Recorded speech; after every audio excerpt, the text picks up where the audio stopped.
welcome to episode 14 of the dznpodcast. I am your host, Dre, aka Drizzle, aka Retro, aka whatever you want to call me, because I'm your favorite MCM, your girl's favorite MCM, and all of that stuff.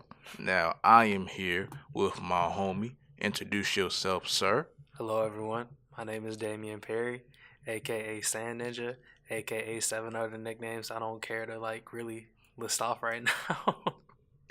Yeah, there's way too many to count.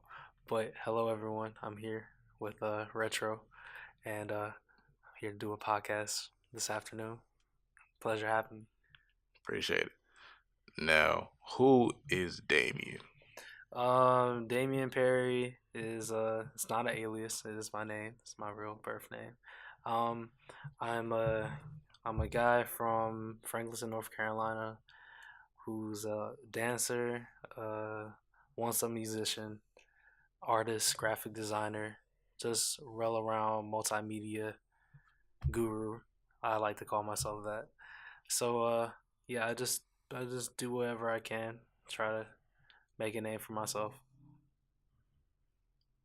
Now, how did you get into doing all these different types of multimedia aspects? Um, well, it was an accident. It was I got one day I was just bored bored in my room, and I went to go find my brother because my brother's I used to just go to him to annoy him and stuff. And I was like, Kendrick, I'm bored. And my brother was like, go do just something productive. And I had to have been around what, fifth, sixth grade at the time. I didn't know what that word meant, so I was like, what does that mean? He was like, go learn how to do something for yourself. And I was like, okay. That didn't really help. So I immediately just went to the computer, and around that time, "You're a Jerk" came out, by the New Boys. You remember that? Yeah. Yeah. So there was a whole dance craze behind it, and I was like, oh, this looks kind of cool. I guess I'll learn how to do that.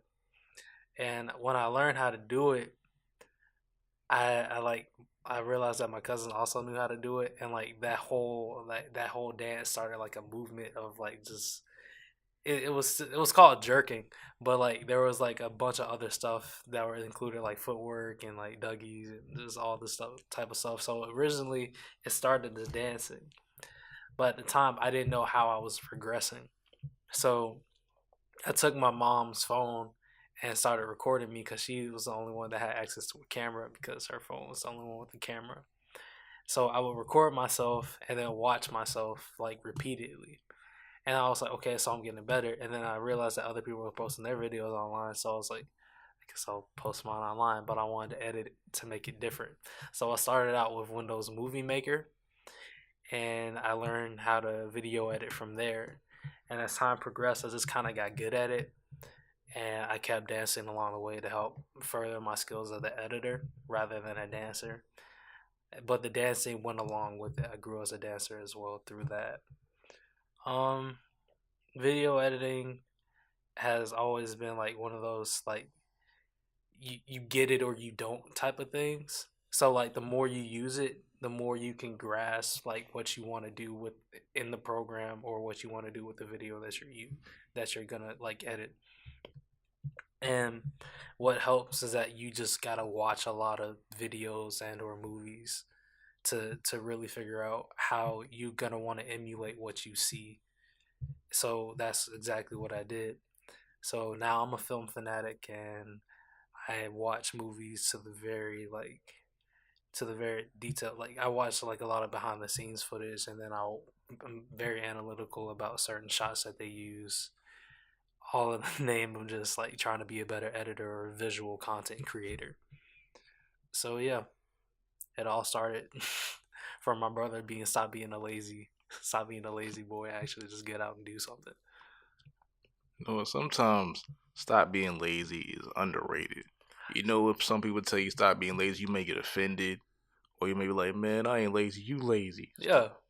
Sometimes you just need I wasn't offended either. It was just one of those moments where I'm just all right. I guess I will learn something.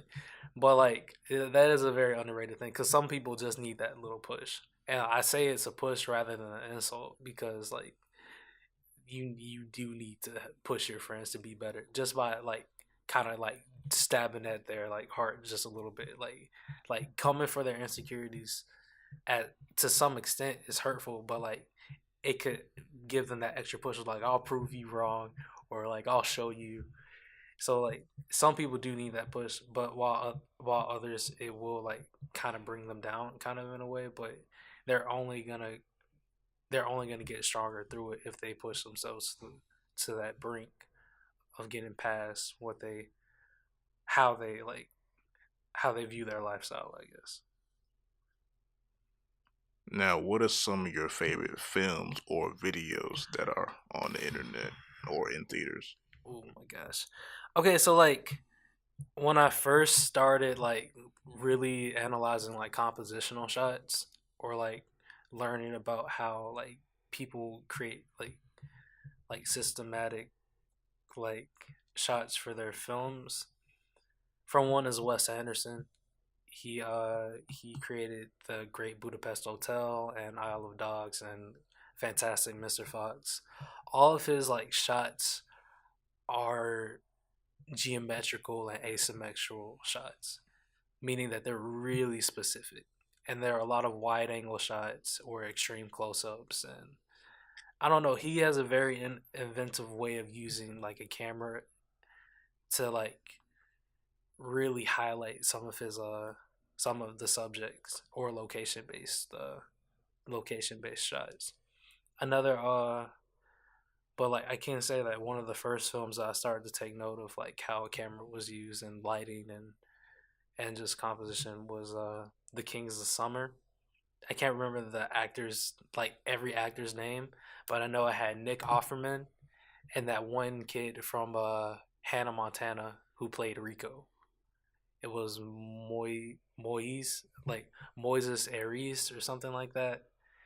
But like from from the very first trailer I saw, it was like they were the camera was placed on like a pipe in the middle of the forest where it went straight down the middle of it, but it had the I forgot what it's called in art, but like it was the horizontal point where it was like in the middle of the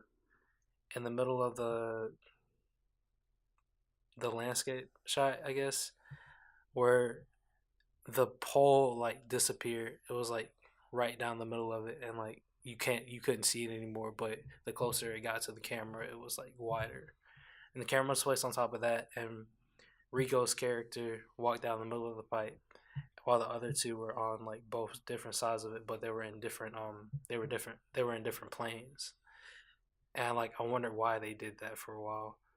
So like I did a bit more research. Like I was learning like why certain shots are a certain way, what effect does that give on the audience. I just thought it was really interesting. And like you can look at films and like and you can tell what kind of genre it is just by the shots. Like horror movie films have a different shot than adventure films, and like comedies have different shots than thrillers. It's all strange, but it's really cool once you get to get to that point of interest, looking at ways different directors or like filmmakers create their films off their own aesthetics. Now, what are some of your inspirations for creativity? Inspirations for his like I don't know. Like I don't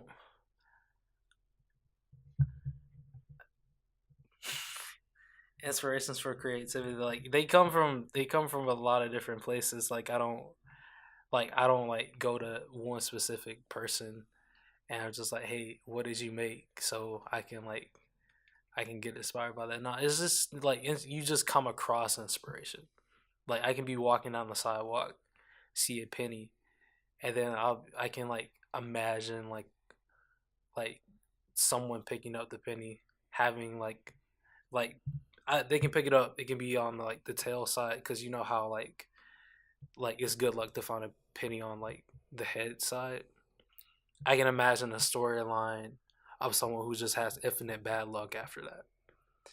So like inspiration for storytelling like that, it just kind of pops up. Like I don't really have any like source for inspiration, not a specific source at least.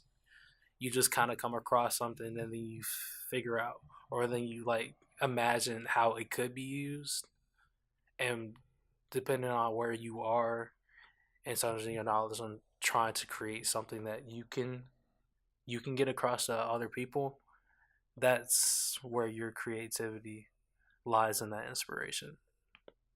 So it's legit just random. I create what I can see in that very moment. What are some of the weirdest places that you came up with something at?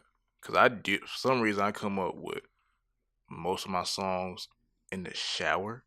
It's Mm. really weird, but I come up with like rhyme schemes and beats in the shower.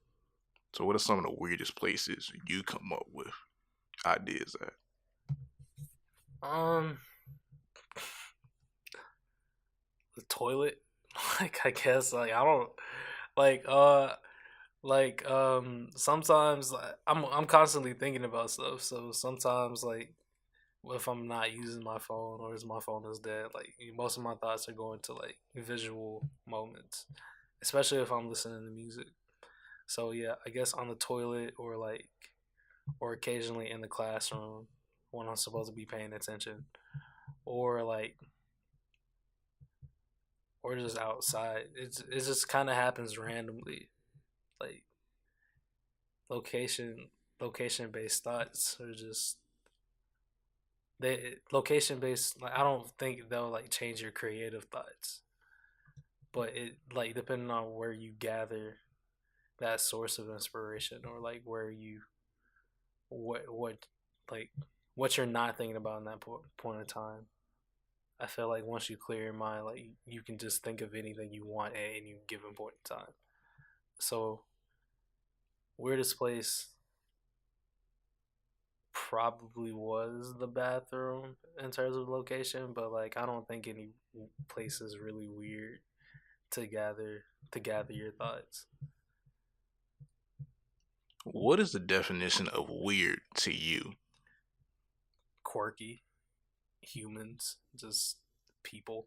Like I don't you know how people say like anything can be given like your own, like you can give your own definition to any word. Like I've never like fully explored the definition of weird. I just kind of let it be what it is because I feel like it's a loose term nowadays. Like everyone's weird, everyone's quirky, and I just kind of left it at that. So, like, if everyone is weird and no one is normal, and everyone is normal but no one is weird, like I feel like it doesn't have much meaning to it. Like I feel like someone can be obscure, or someone can be unorthodox, but weird is really loose now. Donald Glover made a whole special like and named it Weirdo. And Donald Glover is one of the most creative people in the industry right now. I don't know why he named it Weirdo. Like, but I guess it described that era of him at that time, because you can look at him now and then look at him then. They're two completely different like aspects of him, facets of him. So I don't know. Like I said, I just think weird is a loose term. Because I think everybody's weird in their own way. Cause you see how somebody can say the kid in the corner is weird, but he knows the answer to every question you ask him. Or the dude who talks loud to some people is weird. Or Mm, the dude or the person who's in the middle is weird. yeah, Or the girl who has 15 pairs of earrings but owns a Fortune 500 company. yeah. In school, they would say she's weird. So it's really, Like I said, it's a loose term because yeah. there's other words to describe them. but like that's usually the first term that comes to mind when you're trying to describe someone that's different. Yeah, let's see, as they say, weird is something you don't understand, Yep. and that's how it's put. Jumping back to the hindsight of things on DZN tip, and apparently I've been asked a question about seeing things in an amusement park. So explain more about that. The question was like, well, the predicament that we were in is like how you would describe something without using the words like or as, because we talked about how it can be used like a lot in speech as filler words, like how like what I just did or what I am doing. So if you hear a person going like or something is like this, kind of like that type of stuff, I was like, well, it's kind of hard not to do it. So I made up an example of how would you describe the amusement park to someone that's never been without using like or as. So that's how that started. But yeah, you want to answer that, sir? I would very much be interested in how you describe that to someone Oh, okay, without using like or as. okay. Amusement park. So I'm talking. I got to talk to a kid, right, or just anybody in general. Someone that's just not getting the concept. Okay. Amusement park equals animals plus objects plus places plus environments plus trees plus people plus locations plus looking plus water plus animals These are all too vague. equals You already amusement said park. animals and trees. And you said you've highlighted nothing about about what makes an amusement park an amusement park. That's a cop out. You can't do that. Come on now. You said amusement park equals trees, people. You didn't even say rides. Come on now. Listen. Who said I wasn't getting to that? You can get all, but you start repeating yourself, man. Like you can get all those points across, but that's you describing the typical things you see. You need like okay, I guess this how I would describe it in part to someone that's never been without using like or as. Okay, imagine this. That's already cheating because it's I'm using another way to figuratively explain my point. Imagine sliding down your favorite slide. And now imagine that being inside this mechanic cart like thing, 100 feet in the air. That's a huge slide, right? Now imagine that that is being carried in all kinds of different ways and variations, kind of like loop de loops, and I'm not good at describing amusement parks. I'm not good. It just has a bunch of roller coasters, um, attract amusement attractions, occasionally the bounce house drop zone, uh, type stuff. Yeah, yep, that's how I would describe it. That's all you got. That's Yep, it. yep. All right, people. That's how you describe an amusement park without saying like or as.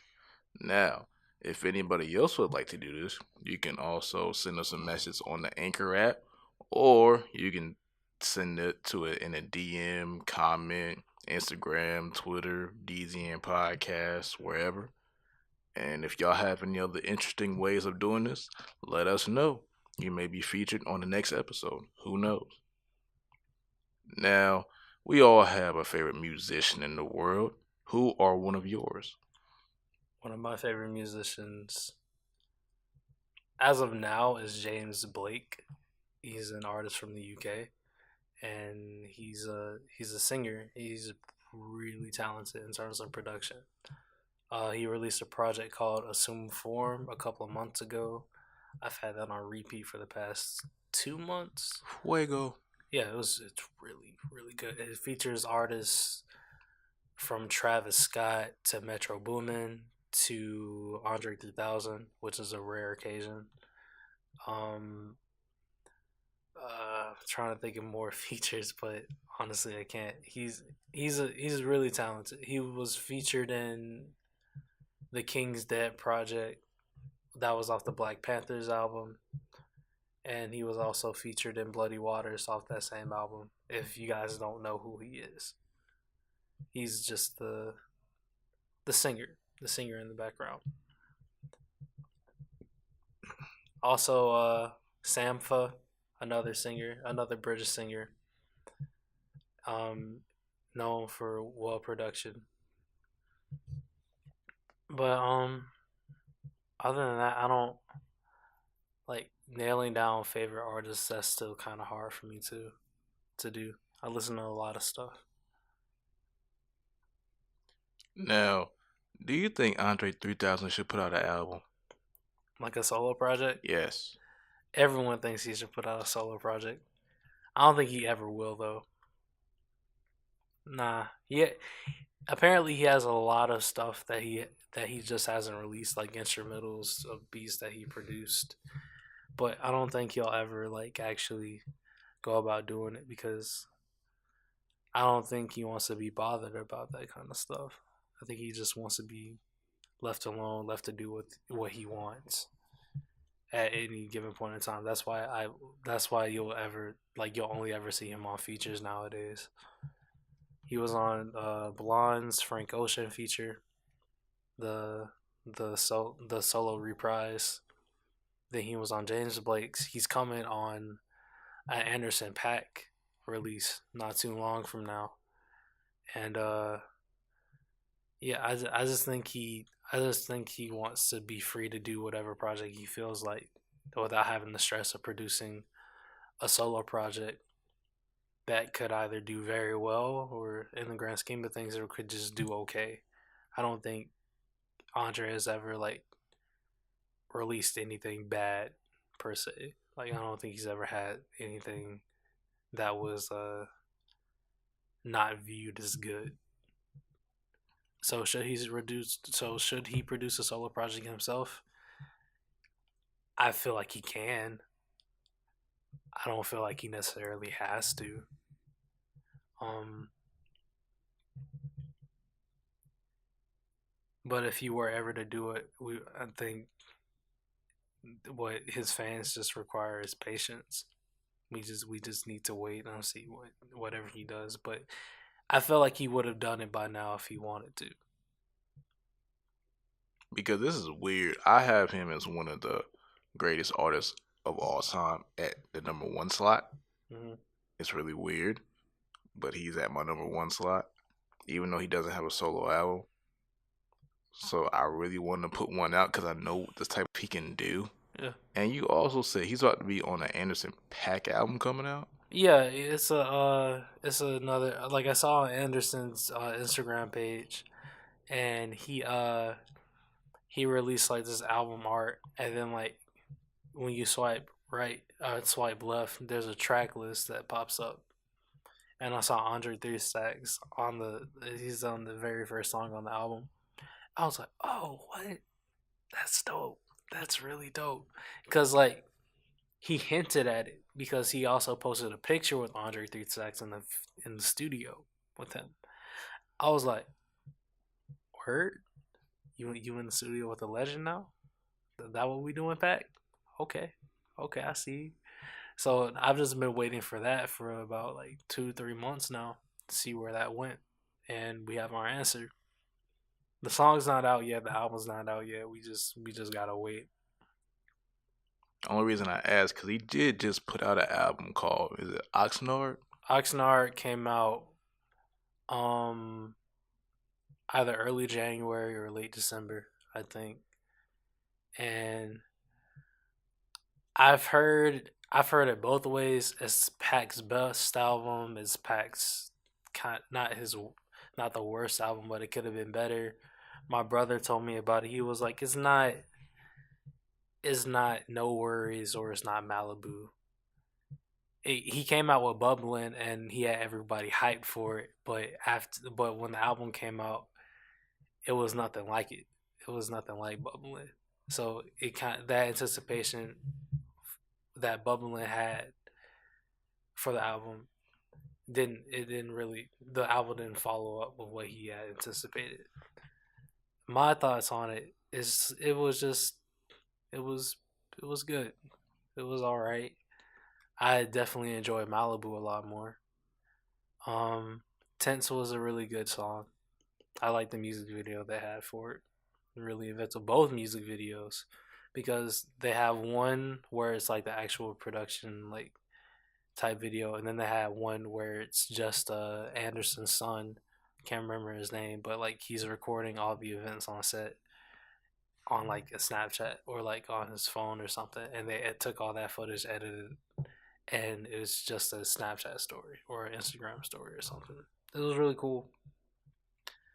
But yeah, Oxnard, in my opinion, was just okay. Well, as you said, it ain't Malibu, fam. That's basically Yeah, what he's saying. It's yeah, not Malibu, fam. it's not. Now, you talk about people on set filming. We were on set filming about a couple weeks ago. Well, not filming, helping with a film. Mm. Do you want to describe how that experience impacted you in a way? Well, PAing, being a production assistant, that was a very fun experience for me. How I even got onto the project was that I was getting ready to go film for our documentary because I'm in creating a documentary class on campus, and me and my homie B, we were planning on going to film one of his friends, Jasmine. But as we were walking past through like the main building, we met up with our professor, and our professor he introduced us to one of the alumni students, a student that he taught who was creating this independent film, and he was telling us about it. It was like maybe you would want to help out, and I was like, okay, we have to interview this. We have to interview this one of our friends for the class, so we're gonna have to pass for right now. But I can get your information. Maybe we can meet up later, and that happened. So originally, Roger Christmas was supposed to be on set with us, and but he had some family matters to attend to, so he kind of left me like in charge of everything else going on in terms of location wise. He had emailed me the list to see who else I can bring onto the team, and like he gave me all their contact information so I could go out and reach out to them so I can get them the information that they needed to know to help out. So while I was still PAing, I was also being a location manager, a communication specialist amongst the rest of my peers so they can know what was going on as well. So that experience was interesting nonetheless, but the most fun I had was talking to the rest of the producers and the filmers and the lighting crew on set. They were really fun to get to know because like some of the film crew who was doing the lights and the cameras and moving stuff around, they would like use terminology that I just didn't know, and I would ask them about it, and then I would get my answer. I'll be like, where does that come from? And their explanation was it's just because like there's no explanation for it. Like for example, a C stand or a short C stand. If you don't know what a C stand is, look that up on Google and you'll find an image. But a short C stand is called a Gary Coleman. You know, like different strokes, like the short kid who's still short. Um, the what you talking about, Willis? Yeah, yeah. A short C stand is called a Gary Coleman. That destroyed me because I was on set just laughing, and they were like, "Damn, gotta be quiet so we can get the sound right. I was like, okay, cool. But I would like laugh under my breath because I just didn't get it. And then C47's, I was like, what are those? Because they kept saying that C47's are just clothespins, like what your grandma would say can hang up on the hang up clothes to dry on a wire. At least that's what my grandma used them for. So it was like I was just like, these are just strange people to be around, but very fun people to work with. Um, I learned a lot about the projects that they worked on, and one of the producers of the film actually works with J. Cole quite often. And I was like, what? What, you work with Cole? And she told me that she produced the conversation that he had with Little Pump. And I was like, so that whole video that she was like, yeah. I was like, I'm in the presence of someone that works with legends, someone that works with gods, and I'm helping her move like objects around the set, and like I'm actually working with these people that have produced great work. And I had a moment of clarity. I was like, this could be me. This could be me being on set right now every day for the rest of my life. I just have school to worry about at the moment. But as soon as I get out of school, that's what I strive to accomplish for myself. I strive to get to where they are. So being on set was just validation of what I wanted to do when I get out of school. Now, the weird thing about how I got to be a part of this is I don't even think you knew I was going to be there. Yeah, I had no idea because you were not on the contact list. Because I just found out about that the Wednesday before that weekend. Yeah. And the weekend before, we weren't technically hanging out. We were a part of a trip for the media conference at A&T. And we actually got to know each other a little bit. And we became cool or whatever. And then the next weekend after that, we were on set together. It's like, oh, snap. What up? Yeah. Because I seen him, he seen me. I was like, oh. Because I thought you was, for some reason, I thought you wasn't going to be there. Dumb of me to think, but. I mean, like, I don't know. He had a way of like keeping people, like he was very secretive on the people who he told. So he only tells people about projects that he feels like the people that would be a good fit for that project, or like he keeps like special students or students that he likes and like tries to help them out with other projects off campus. So I was just fortunate enough to be one of them. I guess like I had no idea that he contacted that many people. So you were surprised. Yeah, you were surprised, most definitely.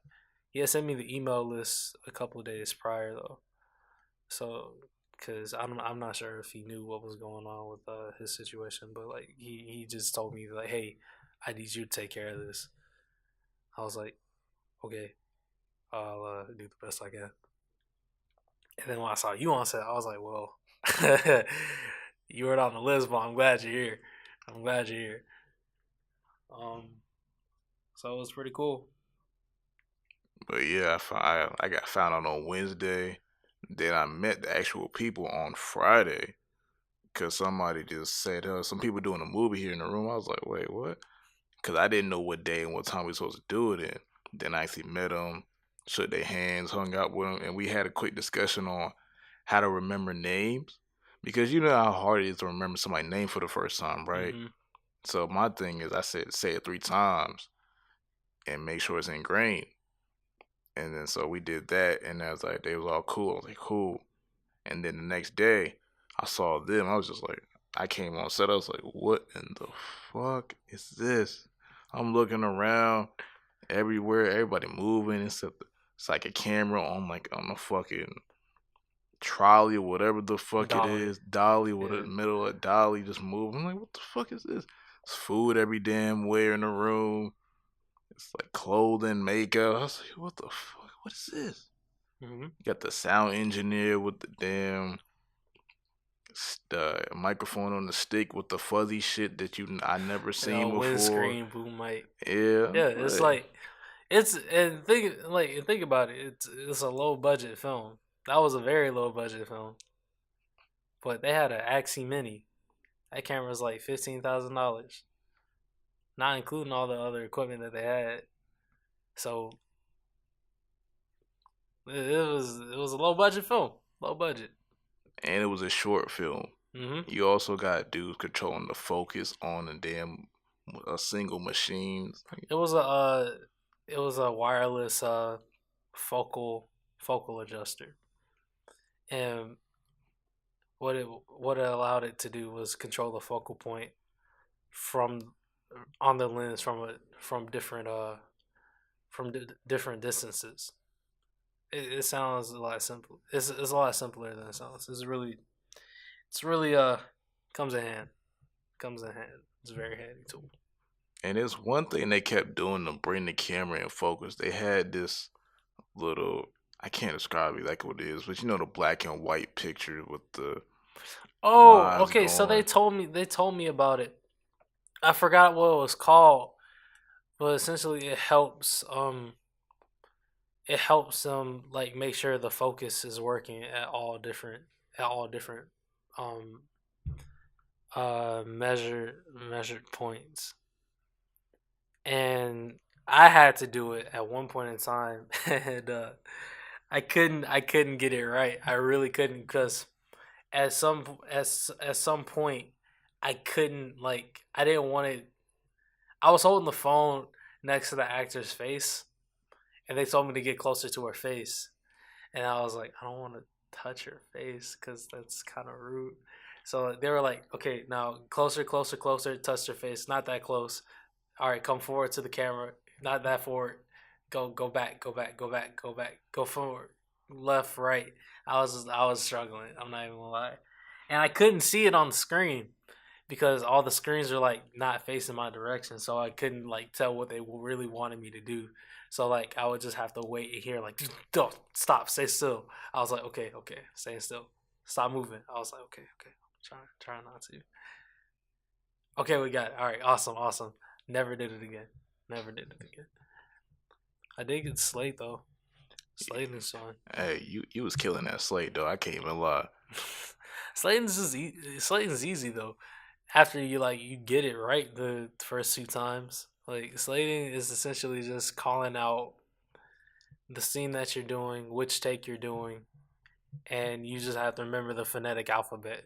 Can we get a quick example of what you was doing? Okay, so when you're starting a scene or when you're starting to take, you need to slate so the audio and the video can sync at the same time. So the most iconic thing that you will ever see on set is a slate, which is essentially just a square with like the little flapper on the side that makes the clap sound. So that's what we were doing. That's the slate.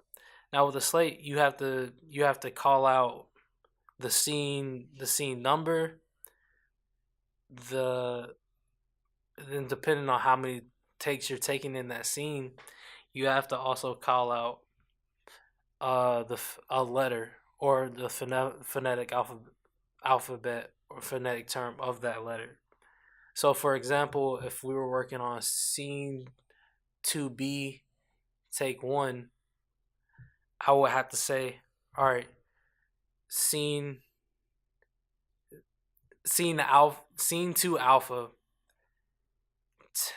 take one, marker. And after I would say marker, I would have to clap down the slate and like leave it there for a couple seconds and then move. What that does is it distinguishes which scene is which and which take is which. So in the editing process, they can tell which scene was good, and it just helps speeds up the editing process.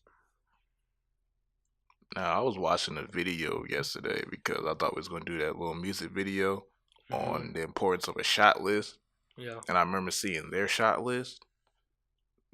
It's a lot of shots that had to happen in the film, yeah, and this is a short film, like 8 to 10 minutes. We filmed that for 3 days. yep. about 12 hours each day, except for the last day, which was about 15, 16 ish. Mhm. Cold as a mug the last night. We all shivering, about to get hypothermia. But we finished. Nobody died. Mhm. Nobody froze to death. Well, Chris almost he almost caught like frostbite in his feet. But what did you do, sir? I went and got him socks because I'm a good dude. I went and got him socks because he couldn't stand up, man. His feet were freezing. Like he was legit like I can't move, dude. I was like, I'll go get you some socks, buddy. He was like, really? I was like, yeah. I was like, he was like, if you don't mind, please do that. So like, I ran to my room, got some socks, and gave it to him. And he had the double layer, the socks I gave him because it was not. Nigga, his socks were soaked. I was like, ugh, it's gross. But I guess like I don't mind losing. I gave him my socks. I gave him my socks essentially. I don't have them no more. It was straight though. Um, but yeah, overall it was a good time. Oh, I met this. We met this woman named Molly who was the art director on the film, and we didn't. We had a lot of downtime on set, so what we would do is that we would play chess, and we never completed one game of chess. We kept having to restart because like a lot of the a lot of the days we required like set changes or like location changes. So every now and again we would almost get close to the game and then we'd have to pick up our stuff, move it, and then we would be working for hours at a time and just not have and just not be able to get back to our game. And the next day we would have to start over. It was fun. And then on the last day, I had an idea to play on our phones, and because there are apps for chess, so we had decided to do that. So like whenever we weren't doing anything, we would just make our move. So yeah, but the game crashed. Just just saying that we'll never be able to complete our game. We'll never be able to complete a game of chess. It won't happen. So it is what it is. That was so fun. It was so fun though. So my message to the people out there is you never know where you'll end up and the people you'll be around. That's kind of story of how me and him kind of got on set that day because we had no idea we were about to do any of that. It just happened and we went and we did our jobs and we got some new connections, some new people, some new information, and most importantly, and new experiences. And we each learned new things that we can use for ourselves in our own creative endeavors and projects in the future, and actually have some people and that we can contact if we need some insight or some help for anything else that we need to do in the creative field. So that's a great experience for the both of us. Mm-hmm.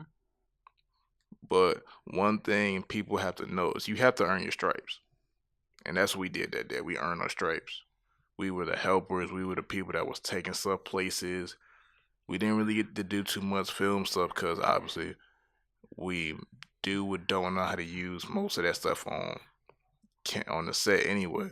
Yeah, the camera equipment was strictly off limits to us because, well, the closest I got was to carry the lens case, which was which it was like one of the person that was controlling the focal length name was Trevor, and Trevor was told me, "Hey, can you grab that? Can you carry the lens case?"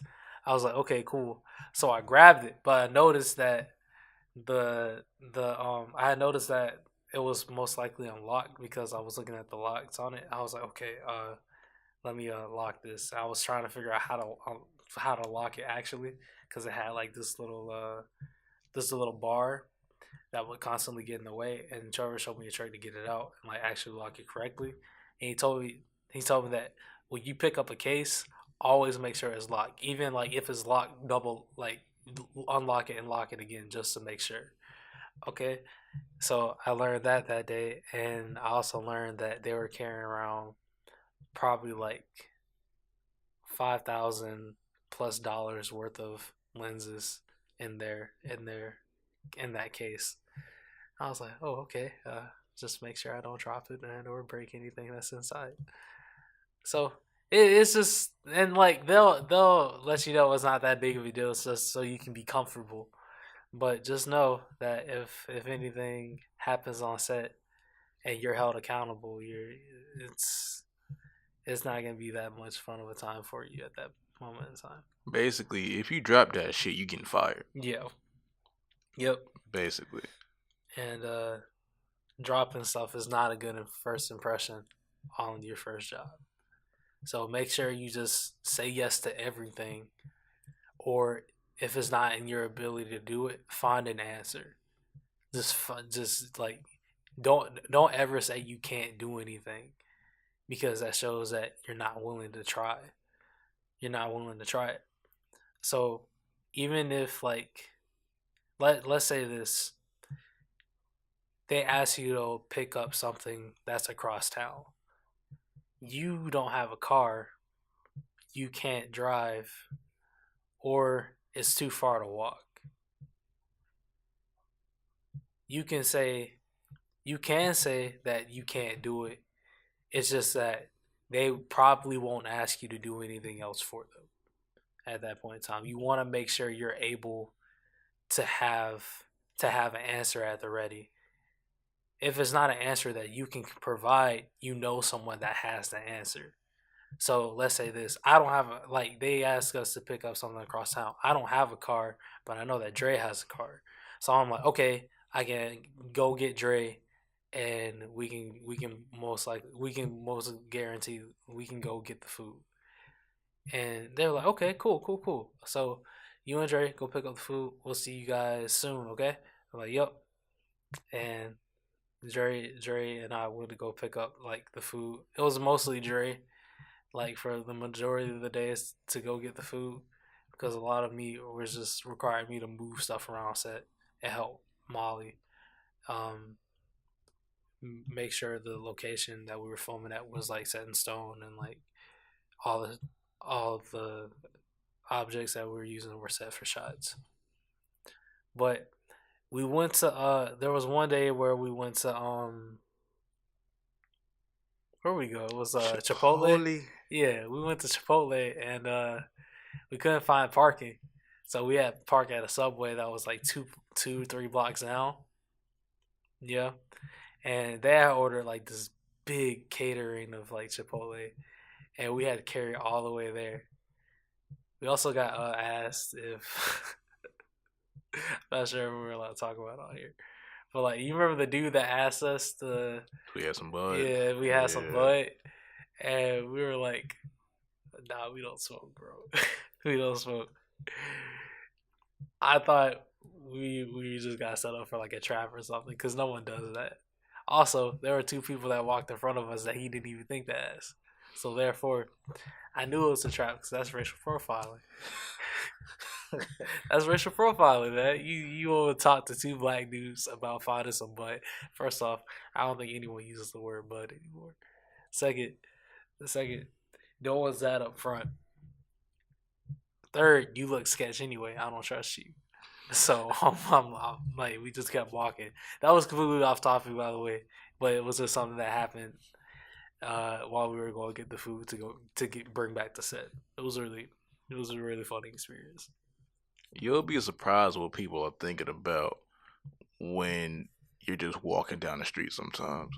As you said, when we was going to get the food, dude asked for some bud. We was just like, no. And you'll see people driving slow on the street on a Sunday.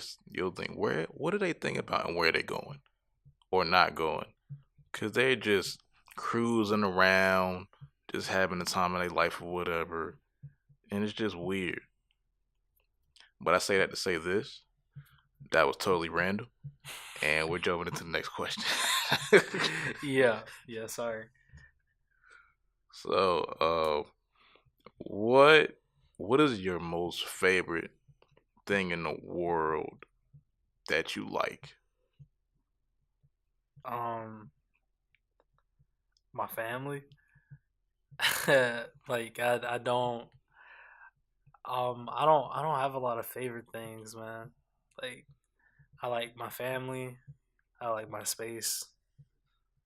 I like if I were to pick anything, I like my space. My favorite thing is my space because when I have my space, I feel like I can do anything and everything. I'm not crowded by a bunch of questions or people that need me, and I'm able to freely think about what I want to do or like what I'm going to do in that moment in time, and it's completely up to me. So yeah, my favorite thing to have is my space, not the social network that came up before Facebook, but my space, as in like my bubble, my freedom. Yeah, I do like that. So I predicted this at the beginning of this year.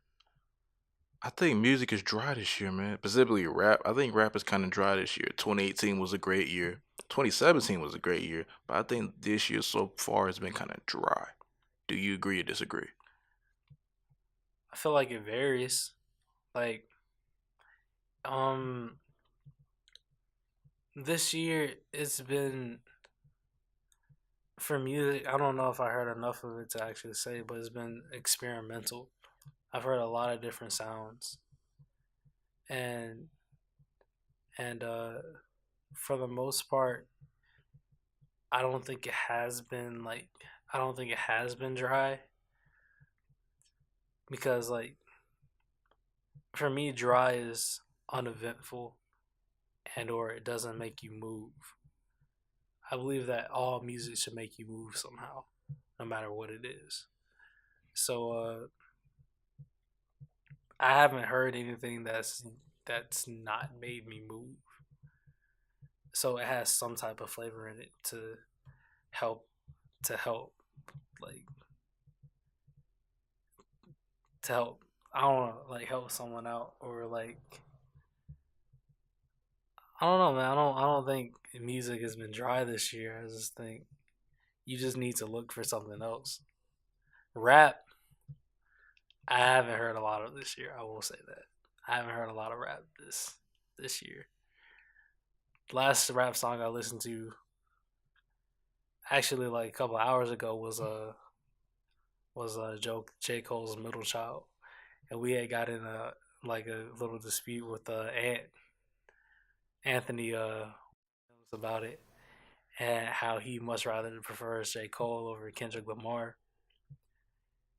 And in a lot of cases, I do get his points, but I feel this was a very biased standpoint. So it was just like, can you elaborate on what he was talking about? All right. So I think you said Anthony Williams. I mean, that's the other Anthony. That's another Anthony. Well, which Anthony you talking about? No, the one I think you're referring to is that's Mercer, yeah. Okay, yeah, my bad. Not two Williams. different. Yeah. Yeah, Mercer, my bad. Because there's like three Anthony's. Anthony, like I know three different ones. All right, but what we were referring to in that little debate we had a few weeks ago was how J. Cole Middle Child, that hook was horrible. I still don't like that hook. I can't say it was horrible, but I still don't like that hook. And he thought J. Cole was a better rapper than Kendrick because J. Cole does all of his own stuff. Now, I understand a small part of that, but because you do your own stuff doesn't make you a better creator. It just makes you a bit more like efficient, a more self independent. I can't say more efficient. It makes you more hands on. I mean, like efficiency in terms of being self reliant. Gotcha. Yeah. Yeah. So like he has a good understanding of all things music production. So he's able to do things a bit more on his own terms rather than wait on someone to do it for him. But as far as he would say that J. Cole's better than Kendrick because J. Cole does all his own stuff. I disagree because the music doesn't always sound better when J. Cole does it himself. J. Cole, I've heard recently and before, rapping over other beats from other producers sounds better than what he does himself. Specifically, I don't know if he did this whole beat, but on For Your Eyes Only, the first track, Immortal, those drums don't bang like they should. Those drums supposed to hit you in the face. Those drums are kind of dead. I was so confused when I first heard that song. I'm like, why do these drums not bang so hard? They just are there. I don't understand that. Now on tracks like Love Yours or Tell Two Cities or Fire Squad or No Role Models, he killed those. Or recently on 21 Savage's album, A Lot, he killed that. And he didn't produce that. He might have produced the ones on Forest Hills that I mentioned, but the one on 21 Savage's album, he did not produce. And he Yeah. was killing it. Okay, but like you're talking about sound at this point. So like the way I see how people produce music is all about the intent of what they're trying to do. So you brought up Immortal and how it doesn't bang as much as like Tell the Two The Cities. drums, those The dope drums, the drums. drums, the drums. I mean, they're like I don't know. I don't think Immortals was supposed to be a banger. I think it was like But it sounded like it was. That's the only reason why I have a beef with it. yeah, it's just something I view it as more of as a mellow like head bob instead of like a heavy aggressive type trap beat. Didn't change that beat. No, I think it works. I think it works. It does just enough to just be like to just like vibe in the car with your homies and like have like a mid tier hype fest for every line that hits. But I don't think it was supposed to have the same effect as ATM or like or you said Love Yours. Love Yours is also like a bellow type beat. But Love Yours, that worked. On Immortal, those drums could have banged a little harder. It could have been a mellow banger. I'm fine with that. But those drums should have banged a little harder, in my opinion. That's just me, though. I mean, like I get what you're saying. This is that I couldn't imagine the beat any other way. Now, does J. Cole have a rigor mortis? Does J Cole have a rigor mortis? You mean Kendrick's rigor mortis? Yes. Uh, I gotta look through his discography, but I don't think he has that. I think he might have it under his belt at some point in time, but I don't think he's he's done it as well as Kendrick has. Um, Rigor Mortis was just something that Kendrick did. I feel like it was like let me flex a little bit. Kendrick was flexing on his uh his peers a little bit when he made Rigor Mortis. But you know what's funny about that album? Section 80, anyway? Yeah. J. Cole produced High Power. Mm-hmm. Now, Yeah. I hear that, but it's like, okay, you made this for Kendrick, but you haven't made nothing like this for yourself. I don't understand. I mean, he has the capability to. But he doesn't. I don't. That's what I don't understand about J. Cole. He probably knew that Kendrick would sound better on it. Like artists tend to like when they collaborate, they tend to know which person would sound better on what. We had a conversation about like Snoop Dogg and Dr. Dre and how Snoop Dogg's instrumentals sound specifically geared towards him. And like no one else could kill that beat better than Snoop. Like, could you imagine anyone else on Gin and Juice? No. No. you could you couldn't imagine anyone else on Gin and Juice because it's not made for them. It's not made for them. It's specifically made for Snoop Dogg. His voice, like his voice, no one can match it. Kendrick has varying voices, but the style that the instrumental was, it fit best with Kendrick at the time. I guess he might have had that thought process. He might not have. Is it was just a decision that that he thought would be better. Um, Now for the Black Friday project, when they swapped beats, I honestly thought Kendrick did better on Tell Two Cities and J. Cole did better on Alright. That's just my honest opinion. But like, cause the instrumental sound specifically geared towards them. Like Kendrick Lamar sounds better on Tell Two Cities and J. Cole sounds better on Alright. That's just me though.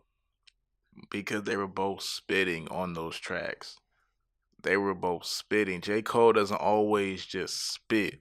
Kendrick is more of a he will tell a story, be more methodical and metaphorical, but they both said, all right, we're gonna just spit to show people we can spit. Yeah. J. Cole doesn't always say, I'm gonna show y'all I can spit.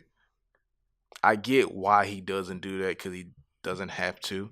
Yeah. But now if you notice, he's starting to realize he has to, and he's starting to do it more, as you can see with a lot. But and the album of the year, that too. I mean, I feel like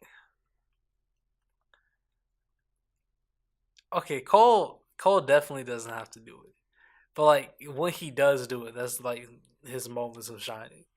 Cause like I remember listening to Brackets for the very first time off KOD, right? One of my favorite songs off that album. And like the second verse kind of like well, it's the second, third is the second or third verse. And he's referring to um he uses the dang, what are the lyrics? I forgot. He uses the rose from concrete like metaphor describing how a kid was murdered with guns that were that circulated his neighborhood that were made by the same people he pays his taxes to. He was mad that his taxes go to these companies without his say, and he thinks that he should be able to like pick where his money is being funded to.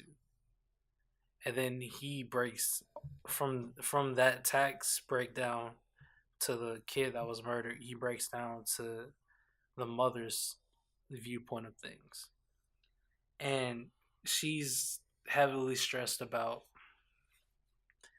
paying for the funeral, figuring out what her eldest son is going to do about his job, or like he's unemployed and she doesn't want him in the house because she has other bills to pay and not to worry about him. But it all it all it all circulates, it all comes full circle because she forgot that she has to file her taxes. So I feel like he is able to like tell stories, but like he doesn't need to like all the time. I get it. Yeah. It really sounds like I'm a J. Cole hater because I've done probably like it's been like 4 podcasts in a row where I talked about J. Cole and kind of a negative light. And it's where I am from the North Carolina area, but I don't hate J. Cole. I'm gonna have to probably keep saying this because it's gonna seem like I hate J. Cole. Yeah. But I'm just an objective fan, man. What you want me to do? What I you mean, want like me to do? that's I feel like every artist has one. Like I don't I don't necessarily. I'm not saying that you're a J Cole hater either. Like I'm not saying that you're being too harsh on like your assessment of J Cole. And you can like pick out a lot of his not flaws, but a lot of things that make him what he is, and you can like pick out what's wrong with it to you. But Ant, he's a very has a very objective stance on Cole, almost to the point where it's just plain bias. It's just straight bias because he does the same thing with LeBron. Yeah. I Yeah, don't watch NBA, so don't yeah, ask me on that. yeah. We But I had that conversation. And we just some people when you talk to you just gonna have to agree to disagree. yeah, That's just what it is. And there's nothing that you can say, even though it may be right, that's gonna make them change their opinion, which is fine. But sometimes you have to just cut a conversation off because there's no winning. And it's not supposed to be having a conversation to win. But at the end of the day, somebody's gonna always have their way of thinking, and you just gonna have to be okay with that. hmm Now, if you like it or don't like it, that's on you. But that's just how we have to think as individual people. yeah. Now, would you ever run for president? Would I ever run for president Yes. of what? The United States? Yes. No, I would never run for president. That's way too stressful of a job. Besides, I wouldn't. I don't know. Like I wouldn't. That's not something I would ever want for myself, or I wouldn't want to put anything through. I wouldn't want to put my family through that. I guess because I don't know. I don't feel like I can do it. I don't feel like I could actually be the man for that type of job and have that type of pressure. Like I'm running a whole country of people who probably don't even like me. And now people who don't like me now, I'll just be like, F them on to the next. I don't really care. Because you don't F with me, I don't really F with you. But to be held accountable for every not every life or like yeah, almost like you're a representative of the whole country. I'm not that's not my job. That's not for me. I couldn't do that. What is your definition of happiness?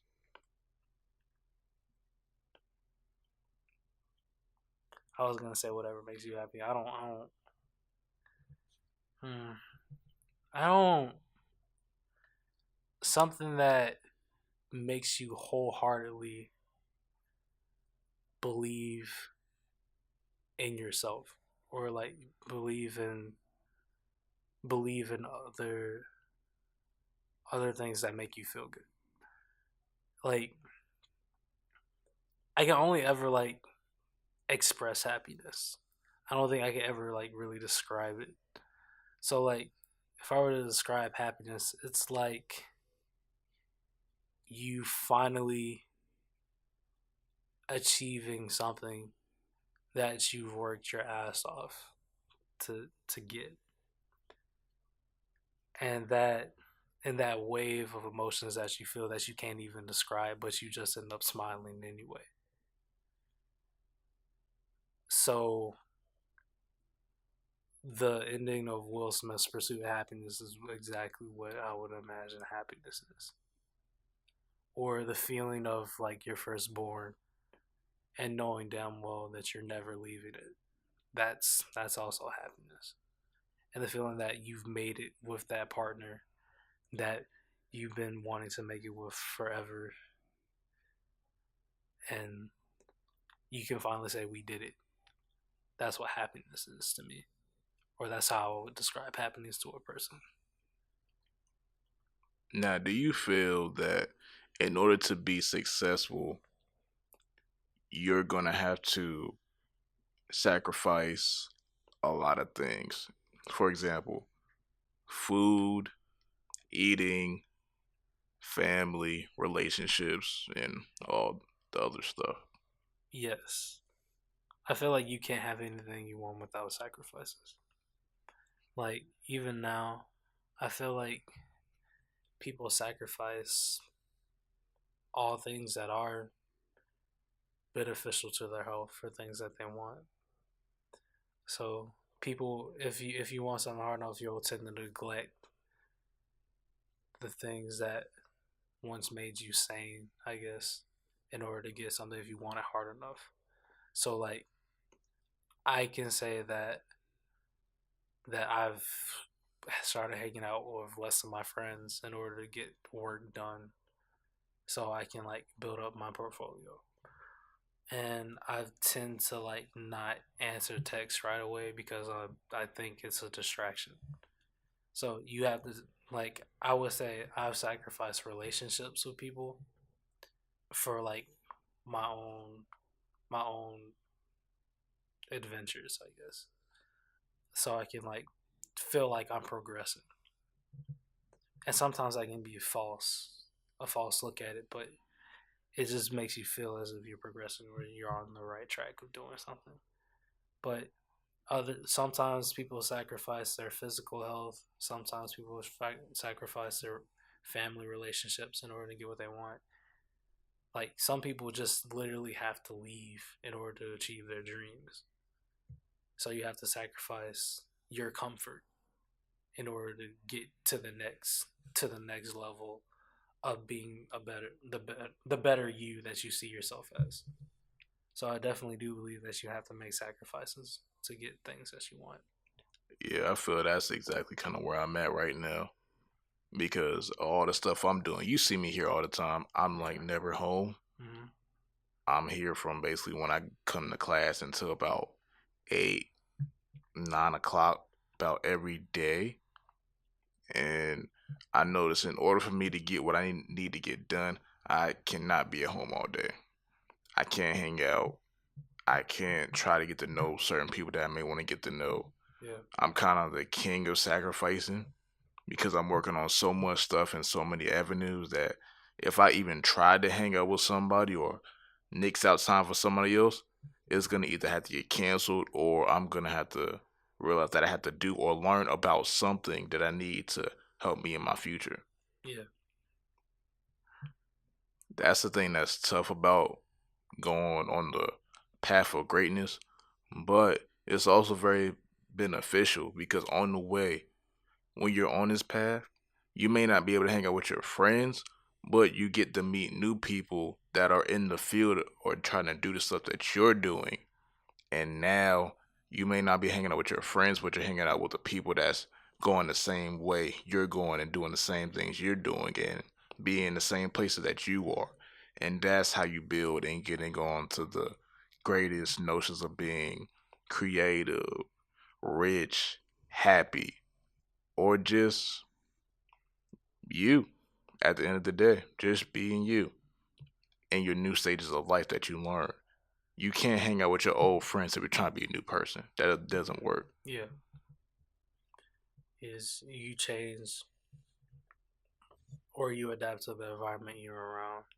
If like if you tend to be there long enough, you start to pick up on certain things that you yourself wouldn't have been a part of. You keep at certain aspects of yourself, but they're altered depending on who you're around. So See, the crazy thing about me is all the stuff I'm getting into, I've either done it at some point or never seen it because I'll be around. I'm in the SGD lab a little bit now. I used to be a gamer heavy. I was the guy that was at home all day playing Call of Duty Modern Warfare 2 trying to get 10 prestige. Legit. I was trash, but I got there. I was one of the first ones to get there too because I played that game nonstop. I was playing that every day, every night. The Doritos in the room with the soda, with the mic in my ear all night, trying to get the nukes, nuke boosting because I was trash. I got that little nuke emblem. I was nice. Quick scoping, playing some Battlefield, Bad Company 2, if anyone remembers that game. Killzone. So I was a gamer. I went from like sports to shooters, but I was in it though, and I played it nonstop. Then I started getting into basketball more. I was still playing basketball at that time, but after that, I stopped playing games and going to basketball more. And now I'm doing the podcast, music, video, audio, yeah. all that jazz. Now I'm in a totally different, but still connected to what I was doing as I was younger Mm-hmm. field. Yeah. And now I'm getting in line with more people that are trying to do the same things I'm trying to do, or very similar at least, and graphic design stuff too. So hey, You got anything else you want to say to the people, man? Um, nothing that really comes to mind. Like just be on the lookout for me. Either reach out to me at the dot maverick on Instagram. Check that out. I don't really have any other social plugs at the moment, but if you stay there, you can stay updated on what I'm working on and or what I'm thinking at the time. Reach out to me if you ever need like an album cover or like any design work. So I'm available. But, yep. And as always, if you want to hit us up at d.z.n.podcast on Instagram, DZN Podcast on Twitter, DZN Podcast on Facebook, and DZN Podcast Network on YouTube. If y'all want to be on the podcast or y'all want to get some music featured or want to ask us questions, look at us on the Anchor app, send us a message. And also, if you want to email us, it's dznpodcast@gmail.com. And you want to hit us up individually, it's for me, RETROD.R.E on Instagram. And the homie Zoe, young_Pluto08. And the homie Nas, I don't know if I have his Instagram right now. It's nv.z_.